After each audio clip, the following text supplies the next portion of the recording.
All right, so here we're supposed to do our own graphing. All right, so is the domain restricted in any way? Well, we have the absolute value of x plus 7, so it should be anything we plug in here will work. And so our domain is going to be basically everything. And so thinking about this, if we had actually absolute value only, what would that be? Well, that would be, let's put a different color here. It's just going to be something like this, where we start at 0, 0, and we go up. Now, with functions, what happens is when we have f of x and we have a different function, say we want to say x minus some value of h. Okay, then what we're going to do is we're going to move it right h spots.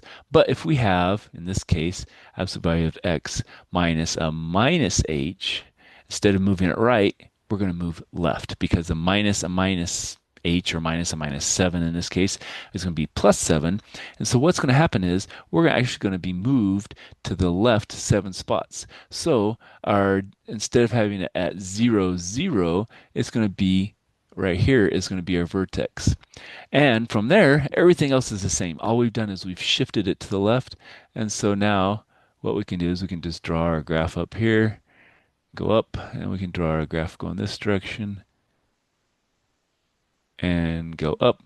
And we can test it, if we plug in 0 here, where are we going to get 7? Well, we get 7 from there. It looks like it's good. So it works here. And if we plug in, say, minus 12, that's going to give us a 5. So 1, 2, 3, 4, 5. So it looks like it works pretty well. So that's how it works. We just take x minus h, and in this case, because that's a plus, it's a minus h, and so we shift it to the left 7 units. All right, what about this one?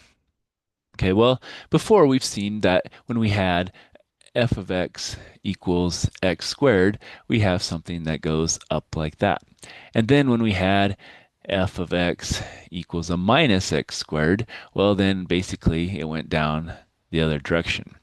Then a previous one, we put a 3 in front of that. And so what happened was when we put a 3 in, we pushed it in and made it narrower. But now, instead, we have this quarter. Well, with that quarter, what's going to happen is we're going to push it out more. And so it's going to be more like this.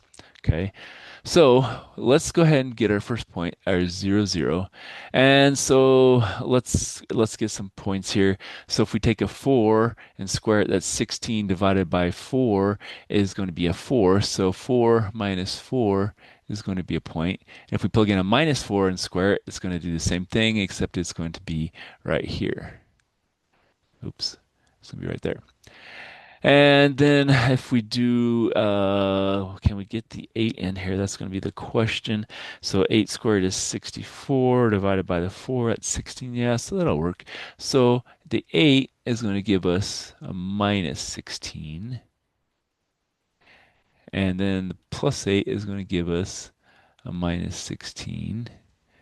And that one disappeared. Okay. And now we can draw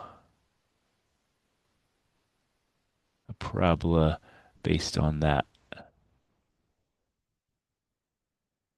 So that again is something like what it will ask for. Okay. So again, knowing how things shift. So if we put a negative in front, we go from going up to going down. If we put a number, if it's this value is an A, if it's greater than 1, then we're going to push it in. And if A is less than 1, we're going to spread it out. We're going to make it go into this one. So all depending on what that is. And so that's going to help us. And we can also just plot points kind of like we did it here in the end to actually get a graph on the paper. All right, let's stop there and we'll come back for some more.